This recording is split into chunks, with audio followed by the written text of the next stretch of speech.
Yes, welcome to everybody who's joined us and to everybody who will subsequently join us. We're hosting you today in our series of webinars that started last month. And last month we had a very exciting topic on menopause and the physicalities of menopause, the emotions of menopause, and then also the spirituality around menopause. So hopefully today, when we talk about our topic today, intimacy, we'll have the same sort of excitement that we had the last month. We're talking about intimacy in all sorts of forms. And until we researched, I think I'll be honest, until we researched, I was very limited in my knowledge on what intimacy was. And if we're all honest, I'm sure a lot of us also thought that. So when we talk about intimacy, it's a word that makes a lot of people shift a little in their seats. And when they hear of it, they think of romance, passion, or physical closeness. But intimacy isn't limited to what happens between lovers. It's much broader, much deeper. It's much more essential to being human, to feeling. Intimacy is about closeness, the kind that lets us say, you know me and I know you. It's about feeling safe enough to be seen and brave enough to let someone in, whether it's between partners, friends, family members, colleagues, or even a spiritual context. Intimacy is what turns connection into belonging. So, Lee, what is intimacy? Well, at its heart, it means into me, you see. It's the experience of being deeply known and accepted. All our flaws, fears, quirks, and all. You can share a home, a bed even, or a life with someone and still lack intimacy. And you can share a 5-minute conversation with a stranger and feel an unexpected sense of closeness. So intimacy isn't about time or proximity, it's about openness. And there are many forms, as we both discovered, about intimacy. There's emotional intimacy. That's the ability to share your inner world, your feelings, hopes, insecurities and dreams. It's the safe space where you can say, I'm not okay, and still feel loved. But there's also intellectual intimacy, when minds connect.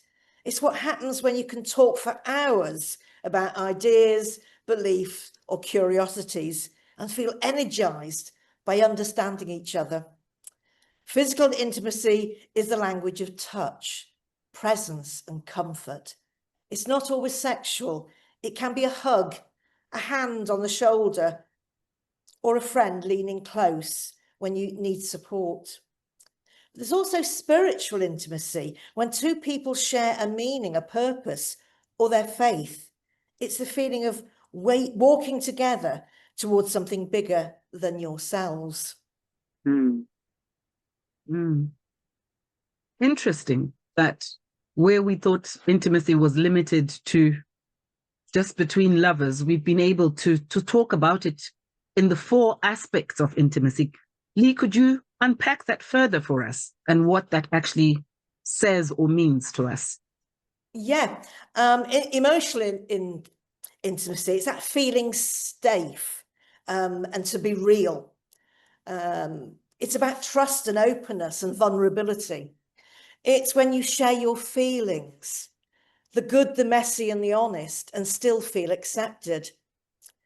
It's that friend you can cry with, the partner you can tell the truth to, or the person who listens and says, I get it.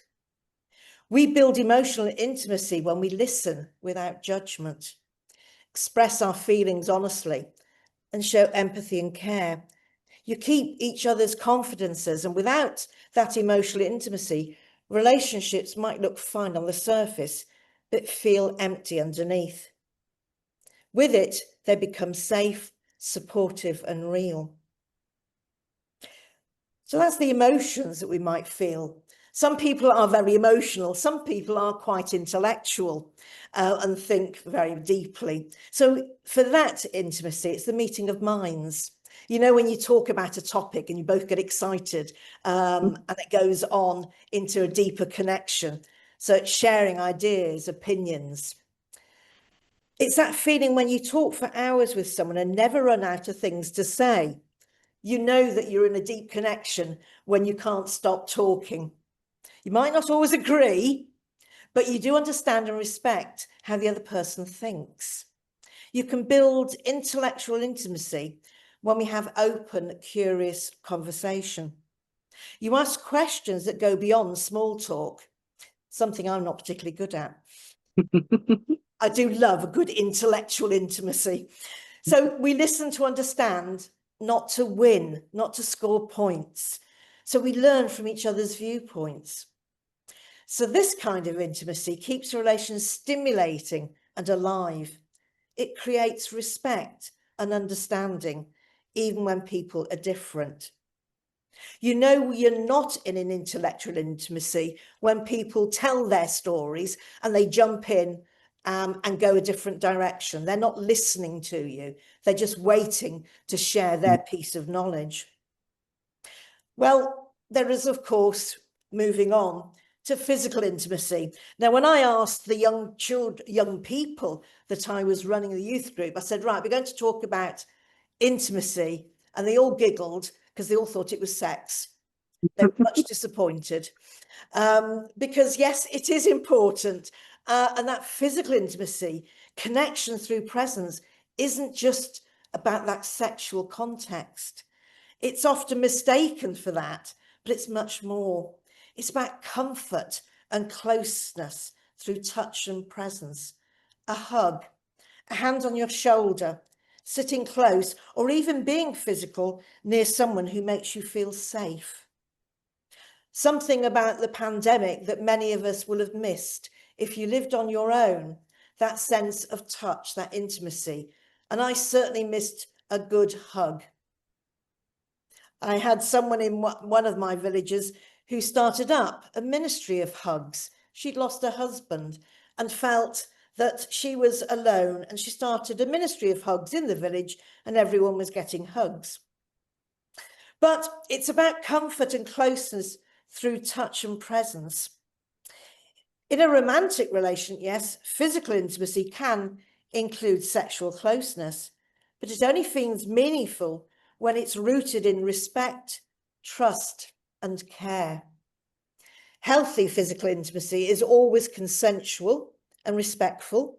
It reflects affection and comfort, not control. It helps express love and connection when words fall short. Touch is powerful. It can calm, reassure, and strengthen bonds between people.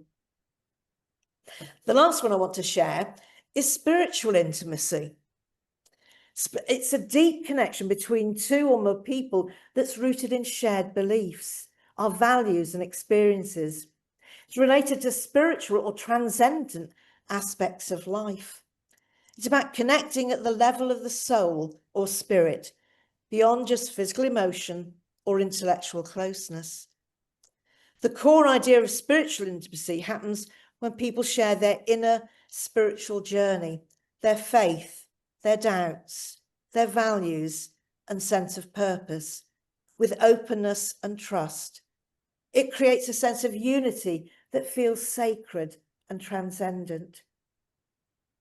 In relationships, either in a romantic or close relationship, a spiritual intimacy might include praying or meditating or worshipping together. Talking about moral beliefs, life's purposes and meaning, not about the shopping or what the children are up to, but something quite deep and meaningful. Experiencing awe or gratitude together, like in nature or a quiet reflection. Feeling a deep peace or oneness when together.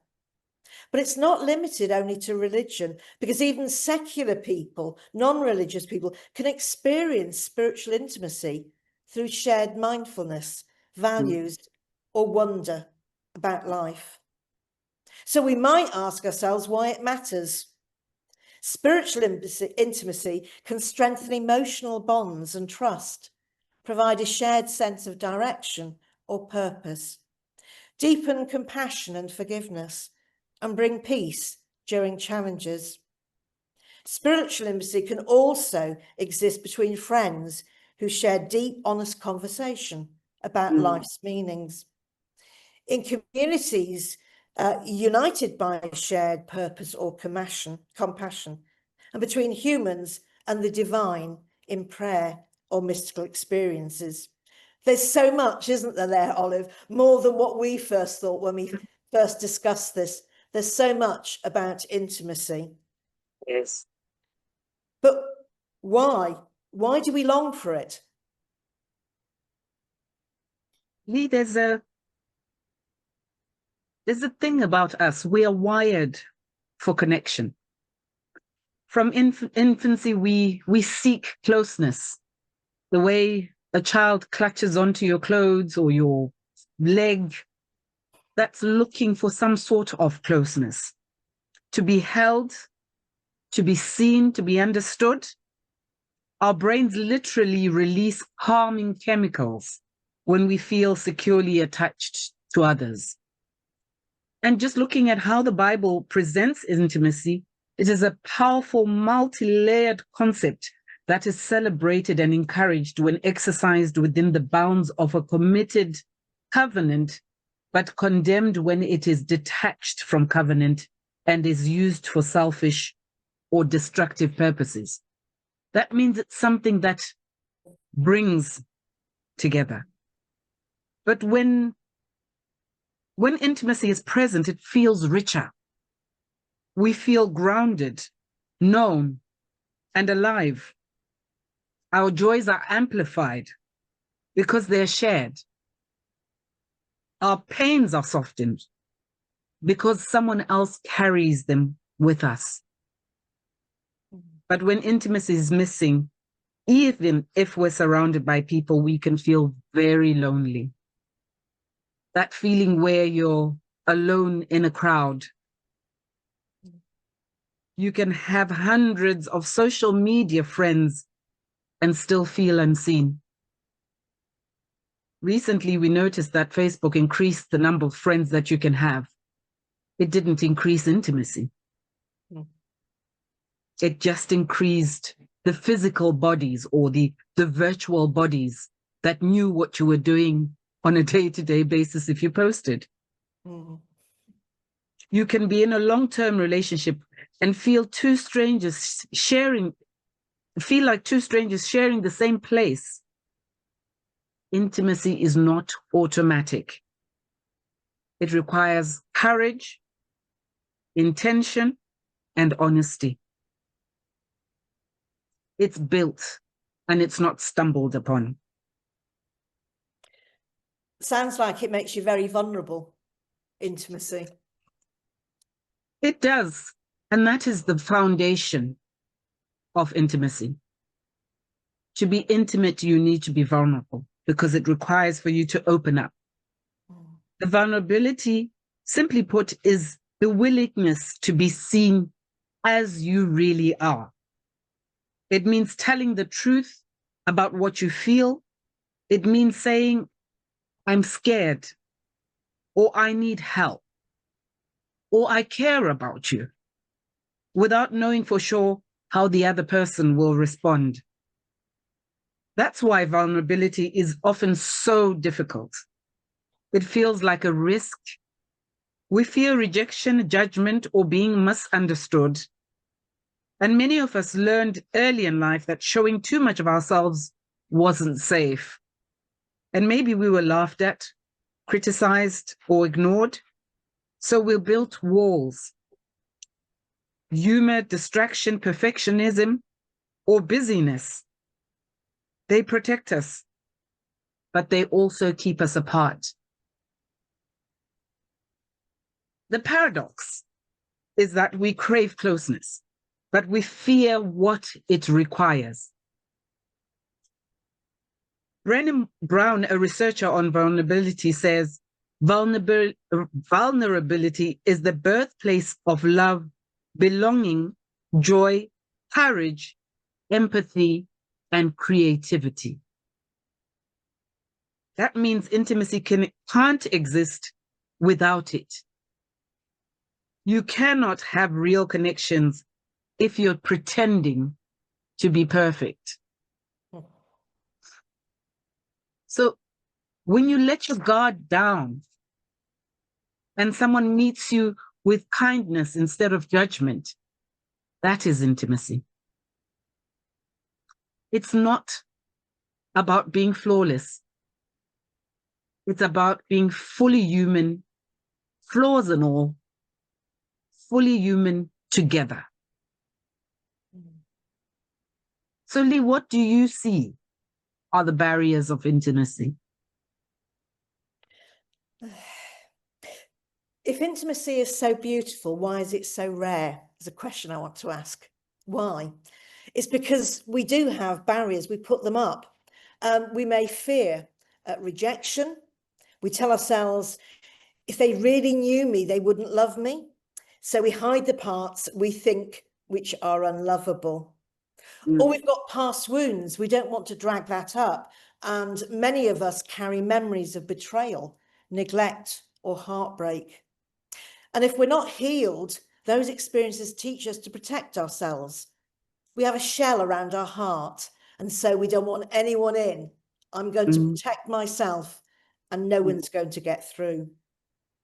Or it might be lack of communication. We assume others should just know what we need. How many of us do that? Assumptions, assume, ask you, me comes to mind. And so many things get missed because we make assumptions. Misunderstandings pile up, and then the trust erodes. But there's also distractions and busyness. Now I'm really good at that. When I've got something I need to do, I'll find a distraction. It might even be the ironing. But the busyness, that often, we're too busy. Our diaries are full, so we can't make time for people. And we live our lives with noise. Work, screens, obligations, our phones are never off. It goes ping, and therefore, oh, you're having a conversation with someone and someone's messaged you, you look. So that disconnect about being there. Until there's no space for genuine connection, we've forgotten how to connect. And you see that in our young people. I set up in our youth group a games night, and they didn't know what board games were because they were all with their thumbs. And so they'd lost that connection, that intimacy. So cultural expectations are also one way of being a barrier, because some cultures teach that showing emotion is weakness, or that independence is the highest goal. But intimacy thrives on interdependence, on mutual care. So to overcome these barriers, we must first acknowledge them. We can't fix what we don't face. So how do we then build intimacy, Olive? If those are the barriers, how can we build intimacy? It's firstly acknowledging that there are barriers to intimacy, and understanding that those barriers block what would be pure intimacy. The first point is possibly to be present. Put down your phone in the company, make eye contact, listen fully, and not listen with just your ears to hear, but listen with your heart. Real intimacy begins with attention. Second thing is communicate honestly. Say what you feel as you feel it, even when it's uncomfortable. And do it with kindness. I know sometimes our thoughts don't always tally, or our thoughts are not always kind, even when we mean well. But it's the way you relay what you're thinking that might assist or help somebody else or keep you connected to the person that you're advising. Honesty builds trust. The third thing is to appreciate and affirm. Tell people that you value them or what you value about them. Appreciation deepens emotional safety. The fourth thing is to respect boundaries. As you were mentioning, Lee, that during COVID, people felt they couldn't have physical intimacy, but some people were more comfortable because they didn't have that touch. And that there could be that barrier. It's because possibly the people who approached them didn't find out where their barriers were. And therefore they were scared of having people touch them when they weren't comfortable. So it's respecting those boundaries and understanding where the next person's boundaries are. Intimacy grows when people feel safe to say no without fear of losing love. And number 5 is practice empathy. Try to understand before you respond. Sometimes intimacy isn't about fixing someone's pain. It's about standing with them in it, understanding how they are feeling.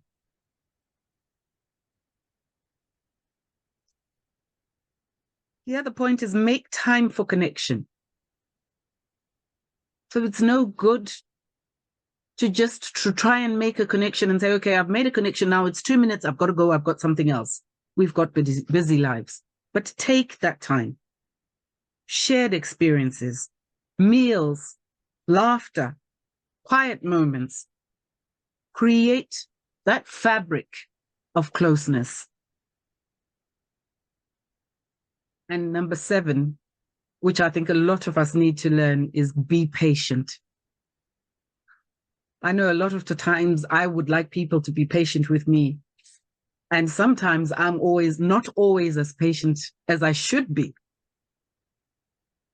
Intimacy develops slowly. It cannot be rushed or forced. It's built in small, consistent acts of trust. Remember, Lee, intimacy isn't perfect harmony. It's authentic connection, authentic, honest connection. It's being real, even when it's messy. Yeah, sure. Yeah. It's interesting. What we've been looking at so far is an outward intimacy with other people, but it's looking at how to be intimate with ourselves. We often overlook that. We love our neighbours ourselves. We're all told to go out and love our neighbours and be kind and compassionate. But the words are love your neighbour as yourself. And if we don't love ourselves and get to know ourselves and be intimate with all the things within us, we can't be with other people. So if we're disconnected from ourselves, we can't be connected with others on a deep level. So it means being honest with ourselves, not running away. And the thing is, we might run away from ourselves and we may hide and have masks, but the one person we can't have a mask with is God. That spiritual intimacy has to be honest, and that's about us and our relationship with God requires that honesty because God sees all. I remember taking communion around a hospital at 7 o'clock in the morning, and I arrived before the lady had her teeth in, and she was devastated being seen. I said, well, look, God sees you in all situations, dear. Don't worry, you haven't got to look your best. And so when you know yourself, you show up authentically, and that authenticity invites others to do the same. It's something I'm very passionate about, allowing people's voices to be heard, because when people are heard and seen, they are healed and they can be their authentic selves. So all this intimacy for me These are the rewards of intimacy. Mm. So we need to take time to reflect, maybe to journal, sit in silence, or pray.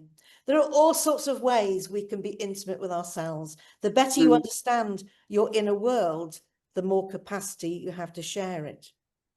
So I've just mentioned the rewards. What do you think of the rewards? The rewards of true intimacy. True intimacy transforms our relationships and our lives. It makes love deeper, friendships richer, communities stronger, even our spiritual life more grounded. It doesn't mean constant closeness. You know, that closeness where you're starting to think, I actually need some time to myself. No, Yes, it just means no. It means giving space. But even within that space, you feel the connection. It's respecting differences and trusting the connection enough to let go when needed. Intimacy teaches us that being known is one of life's greatest joys, and knowing someone deeply is one of life's greatest honors. And that, dear friends, is intimacy. Intimacy with ourselves, intimacy with others, intimacy with God. In the Bible, we hear the description of God described as divine intimacy. It is that closeness that only you and God can honestly feel, that you can feel for you and for the glory of God. So before we go into question time, I'd like you to think about this. Who in your life truly knows you? Not just your achievements or your opinions or your hearts, or that Olive and Lee are the co-chairs of Methodist Women in Britain, or that you are the congregant of such and such church. Who actually knows you? And who do you truly know in that way? Remember, intimacy doesn't start with grand gestures. It begins with small moments of honesty, kind honesty, a question asked, a truth shared, a quiet listening presence. When we choose intimacy, we choose courage over comfort. We choose love over fear. And in so doing, we rediscover the beauty of being human together.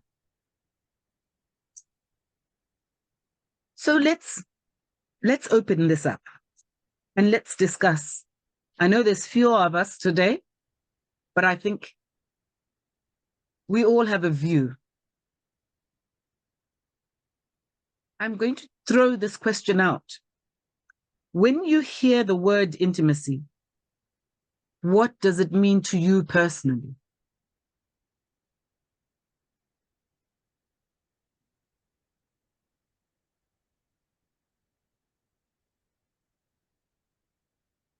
Sorry, I was going to say something.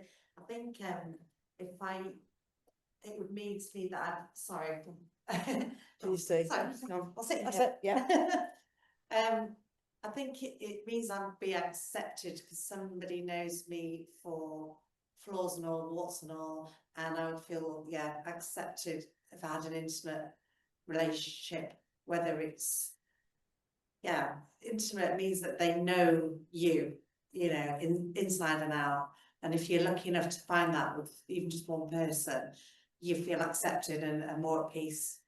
That's what it would mean to me. Mm. Thanks. accepted and at peace.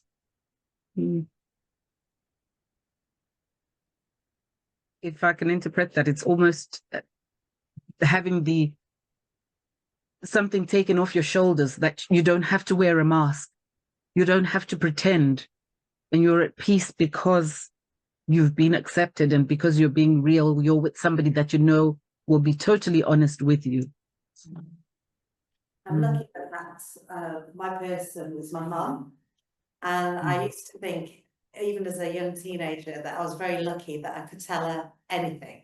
But then sometimes I'd look at my mum's face and then realise she maybe doesn't want to know everything, because she looked a bit shocked sometimes. But it was having that sometimes that balance that you can share and say how I've messed up, or whatever has happened. But then also know she's my mum and would worry.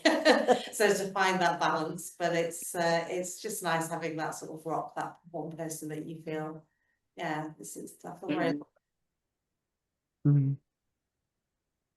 I find this a very interesting question in the light of what we have said so far, and thank you very much for the research and that background and trying to analyze it in such a way. Very, very helpful indeed. I must admit, I'd never approached it in this way, but that feeling when you said about the mask or something like that, that feeling of here is someone who knows me completely, or as completely as I've allowed them to, and with whom I do not have to explain myself. I have one friend who measures my relaxation with her. I did not know this, but she disclosed it to me one day. You arrive, you sit in the chair. As time goes on and the more you say or the more that we're together, so you slide down the chair. What?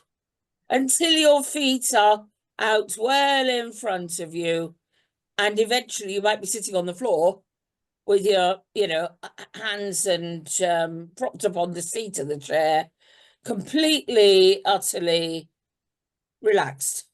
Yeah. And I've never had any other friend say that to me. I've never been aware that I do that, but apparently with her, and she encourages it and uses it along. If it's not happening, she's very quick to find a way to dig deeper or something, or open the floodgate a bit further. So yes, intimacy is very interesting what you were saying. Yeah. Speaking of intimacy, just so you know, we are recording this session, and the plan is to put it online. So if there is anything anyone said so far they don't want online, that's fine, let us know. But just to remind you that, this is not, as much as this looks like a really small intimate group, you might end up on YouTube. So just to remember that bit in the conversation. Thank you. I love that analogy. It's almost like the clock. I can't remember who painted it, where it sort of melts, as if at your friend's house you melt into that. I love that idea. It's I come across as very friendly. Well, I hope I do, but I don't have many close friends, and that's partly because of trauma in my childhood. And so it's letting people in, and because it is a scary thing to let people in and see the scars you have and the trauma you've had. But I had a very close friend who, when I was in my theological training, she was in a counsellor training, and she helped me come to terms with something deep in my past, and she knew me. And that being honest with her healed me. So to have these close, intimate friends, as a child, I was always on the outside. I always wanted to be in the in crowd. but I never was. But I observed people. So you don't have to have lots of friends, but if you've got one that you can be that person with is amazing. And I live on my own, and I've been on my own for quite a few years, and I was ill recently. And Olive, bless her, said, don't lean on your own, Nan, lean on God. And I said, yes, that's great, but he doesn't make a cup of tea. There's something about when you're on your own, you do need things, but I know that I'm never alone because God is with me. So that intimacy with God, but I know I've not been spending enough time because I'm less tolerant. And my ex-husband would say, when are you going on retreat, Lee? Because I'm a better person when I spent time with God. So it's not just people, it's building that intimacy with God I find very important.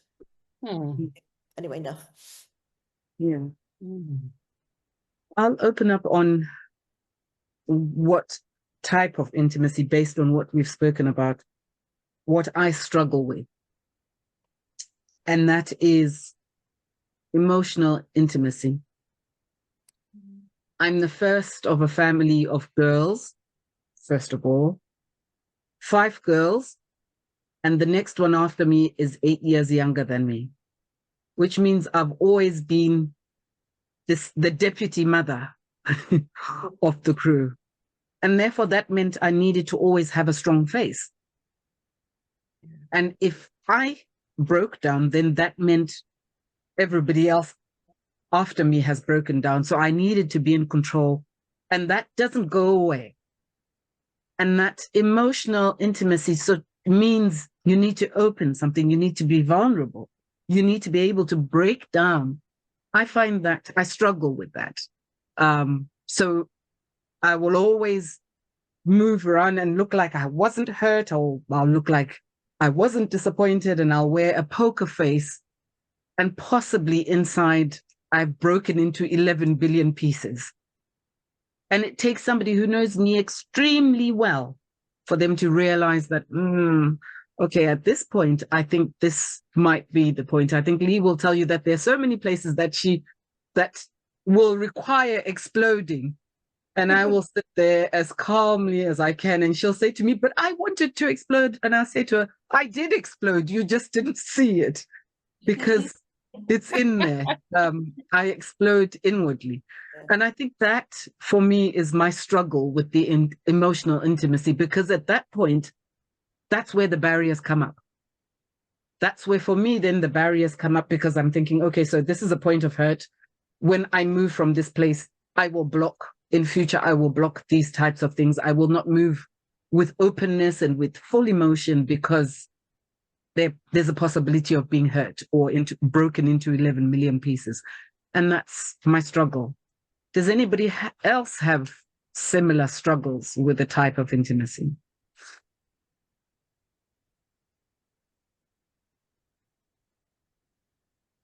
There's one thing that occurred recently, in that life, even in the church life, it was getting so busy that after our services, there's something always to do, whether it's sorting things for a collection or counting the money or helping the coffee or helping with put the toys away, and there's always a job there's a to do. And we noticed that we've had about 5 funerals here, and each and every one, they were the most interesting people when you're hearing the eulogy, and I thought, I wish I'd have known that. And every time I've always come out thinking, I wish I'd have known that. And I think I need to stop busy thinking those things will wait, because the people won't, and spend time with them. Because especially some of them come to church, it's the only social thing they may do that week. And I think I struggle to give real time to people, and sadly with some of our congregation it's been too late, and I really wish I'd known more what I know now about them when they were here, that I could have talked to them about. So I think it's a time I need to manage that better and put people in intimacy situations to get to know people at the forefront, rather than everything else needs to be done first. They need to be first.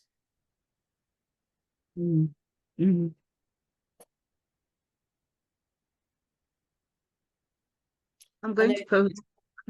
Go ahead. I know about when you're being present with somebody, you can spend an hour with someone and they're always looking at the watch or their phone.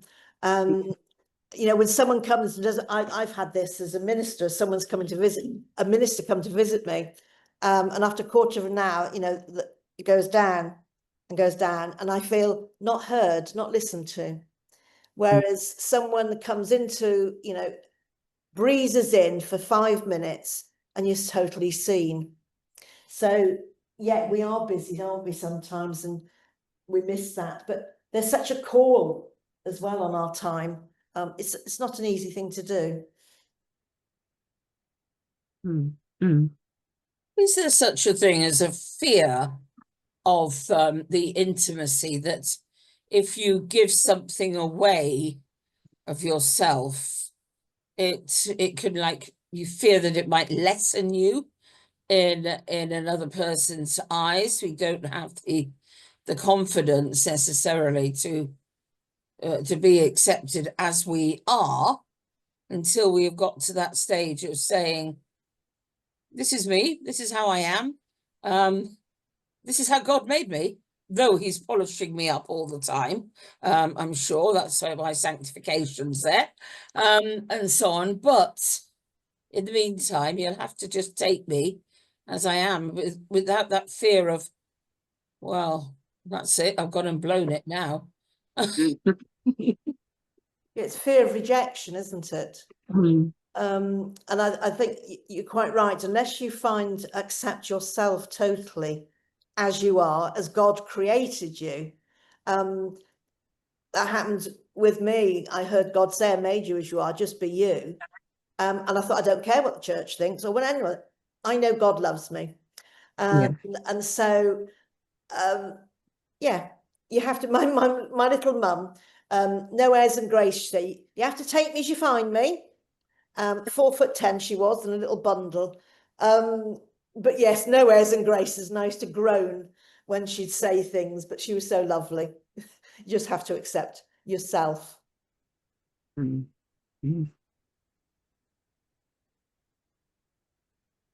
like to touch on. Sorry. Go ahead, Sharon. So this evening I said to myself, I'm not going to say anything. I'm just there. What are you laughing at? I'm just because I say the same, Sharon. I say the same when I'm in a meeting. I'm just there to listen, and that so on. But no, I'll just do that tonight. Well, that was good. That was, wasn't it? So I obviously had to burst out from that. Oh no, but thank you for sharing, Sharon. It was a lovely thing to listen to. Yeah. I'm going to touch on intimacy with God.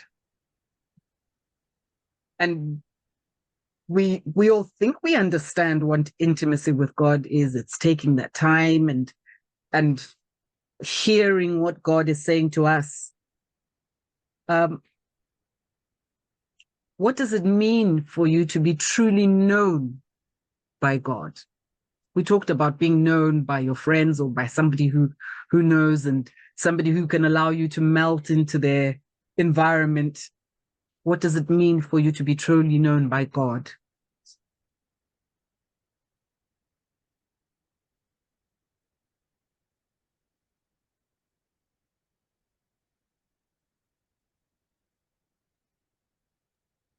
My immediate response is a blessed relief. For me, no explaining, no anything. Yeah. I say that because I had one lady once at the end of a service say to me, oh, I couldn't do that. I couldn't tell God everything about myself because, well, he'd be so shocked. Can you imagine, what did they think of God? What was their perception that God knows all and still loves? Yeah. So for me, it's a blessed relief. But is that taking it too lightly? And maybe you haven't thought about it in enough depth. So I'll have a ponder now. Okay. I think sometimes as well it's that trust that you know God knows you better than you know yourself, and you think going down this path and I'm definitely stubborn and I'm gonna do it and nothing works out right, that I can go down that path. And I always think you've done it again, you know, there's a reason. And I do, the older I've got, the more I give up and always hand everything over to God. And I do think it's must have his head in his hands sometimes. But it's that trust. You just think then he knows me better than I know myself, and knows the path I will be going down anyway, and I will still end up at the same destination. And sometimes we battle on ways I'm going to go there, but I just think I'm just trusting, because that's my intimate relationship with God, is that he knows me better than I know me. I think God knows what the inside of our masks that we wear looks like, and whether or not we choose to wear them, when we may choose to wear them. God is on the inside and the outside, and if God is dwelling in us, not just because we're made in God's image, but with the Holy Spirit dwelling in our hearts, then the level of intimacy is something that we cannot find somewhere else, and we cannot, in a way, we can't choose it. And it's what we do with it, and how we react to that, I think, and how we recognize it, that shows us how, or that makes us, I'm not sure what I'm saying here, but how we measure the intimacy, you know, is very different, because it's completely different. You know, you could argue that God is there in every cell, because if we're made in the image of God, then, you know, God's DNA is throughout us, and that closeness can only be replicated by the fact that God is in all of creation, and in the other people that we meet, and the people that we are creating an intimacy with. I'll stop there, because I'm not sure what else I'm trying to say about that. Oh, well, I got it. I don't know if we will. I'm sure you did see, if you can see us. We can't see you, but there was a lot of nodding as you were speaking. Yes, I can see you. That's okay. we did. One of the reasons I love the Psalm 139. My spiritual director was a nun, and she wrote a beautiful paraphrase on it. But it's the fact that it doesn't matter where you go, what you do, God's there. That can be quite frightening, because we run from showing our true selves from other people, the masks, etc., or we run from facing our issues. But we can't run away from God, because God's there. But the question I've asked people when they've spoken to me is, what God do you believe in? Is it a gotcha God who waits for you to make a mistake and said, I've got you? Or a Pharaoh God who cracks the whip? Or is it that loving, intimate, pure love? And we often go by our past experiences of human intimacy, and we bring that into our intimacy with God, rather than the other way around. And for me, it's spending that time in that beautiful intimacy of pure love that we take to our other relationships. But I was in my 60s before I got to know that bit.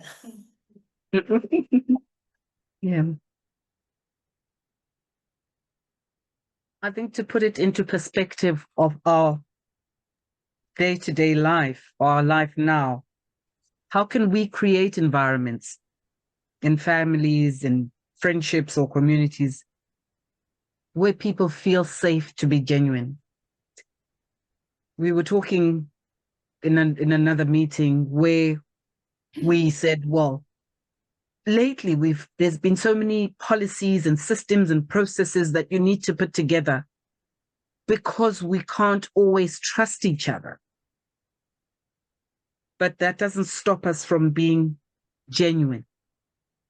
we don't always have integrity, but we can be genuine. So how can we create those environments in families, friendships, communities, churches, where people feel safe to be genuine and to open up?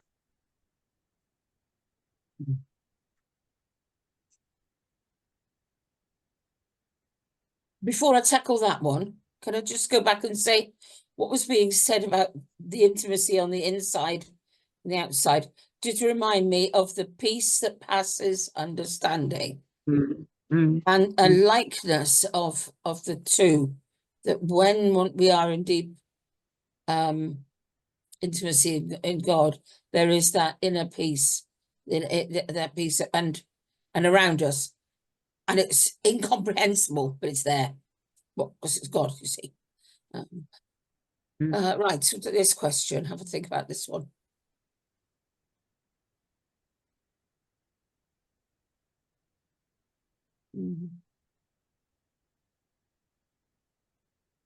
I think it's slowly putting into practice. We can't get it right straight away, but it's practicing, and a habit takes 28 days to form. So I will be intentional in my relationships in the future. But if you haven't quite got it, we have a God that says, okay, well, let's go again. Let's keep trying. But it's being intentional for me. In love, in intimacy, in listening. And if we get it wrong, it's not beating ourselves up if our intentions are good.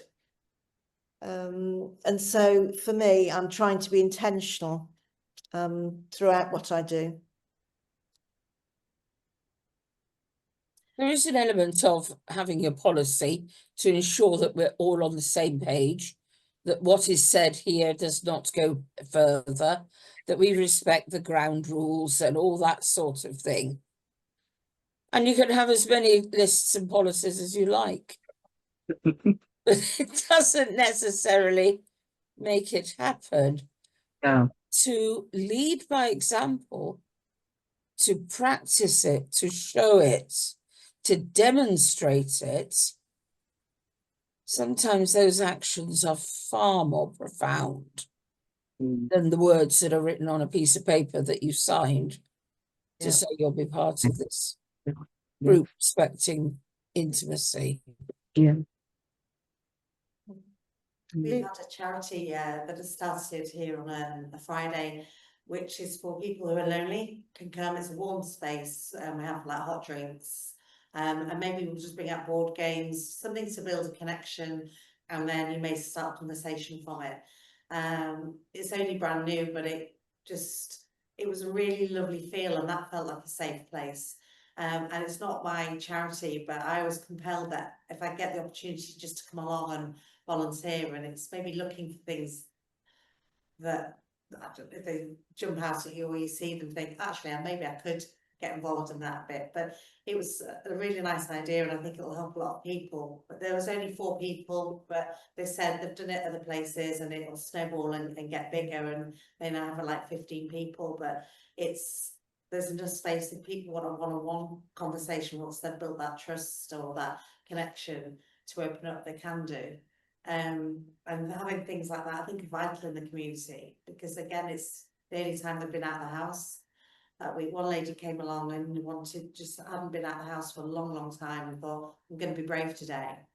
So having that facility where she could be brave and come to, I think it was a lifeline, really. So more things like that would be great. Giving people time, listening, just giving them opportunities. In such a busy world, it's it's often not possible.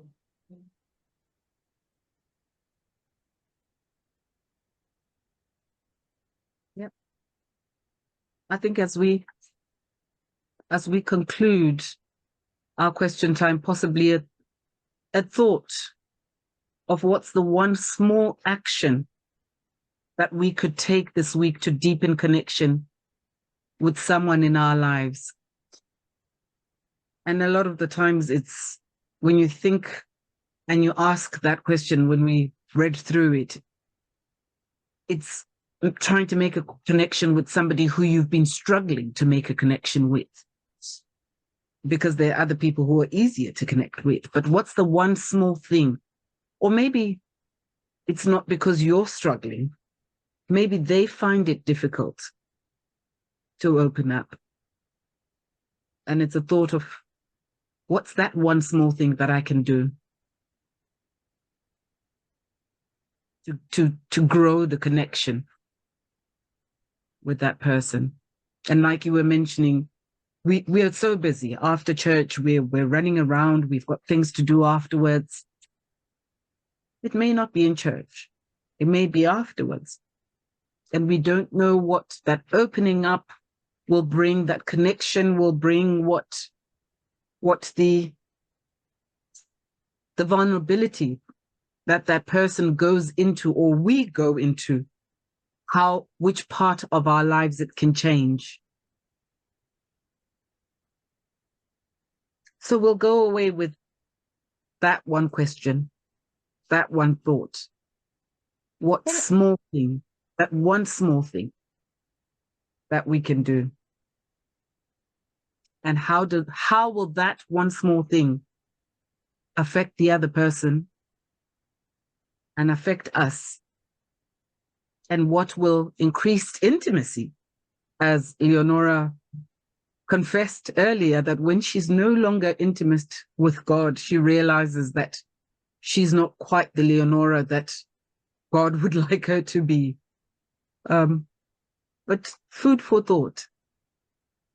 So we've opened up intimacy today in a way possibly that is deeper and wider than we would have thought. We would have ended, and honestly, before we researched this, I would have ended on intimacy in Songs of Solomon's and the speaking of love and physical and things that make you giggle. But I think it's a lot more, a lot bigger than that. A lot that requires us to act, to do something about it. It's deliberate,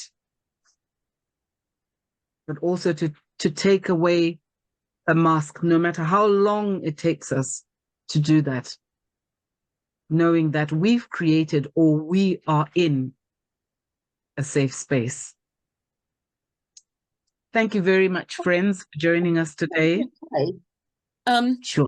I thought about this before we came here, and I thought about this Samaritan woman at the well with Jesus. And there's a glitch in the conversation. There's a hinge point when suddenly everything changes. And you go from the mundane, thirsty in the water, to actually the depth of the conversation. And realizing that sometimes in our conversations or our listening or lack of listening, we miss the glitch. Yeah. We miss that hinge point when we could have been a bit more attentive. I'm speaking to myself here. And so when I could have been more attentive to what someone was saying, and realized that was the moment I could have said, open up, tell me more, or just murmur, I see what you mean, and hope that they go with it, because then the profound stuff comes. And Jesus, of course, has the knack of following on from that hinge point, as he demonstrated with the woman, and on other occasions, Nicodemus. So we're not sexist; we've got both there, and so on. So I after talking through tonight, I'm telling myself, publicly saying it to you, that I need to listen more and listen for that glitch or hinge point. That's a very small thing. I probably didn't need to share that, but I hope it's helpful for somebody else. It'll be a big thing for the person that happens to. So thank you very much, Sharon. Well, thank you all for coming along. I'm never worried about numbers. We might not have a whole screen full, but I hope what we've had and we've shared in this intimate occasion has opened up our minds to what it means. Thank you all, and I look forward to seeing you hopefully next month. Thank you, Yes. Rachel, for hosting us. Thank you, Rachel. Thank you, everybody. Next month, we will be talking about female genital mutilation. And yes, the heartaches of it, the survivors of it, the causes of it, and what God actually says about it. But thank you very much to everybody, and have a blessed night. Good night. Good night.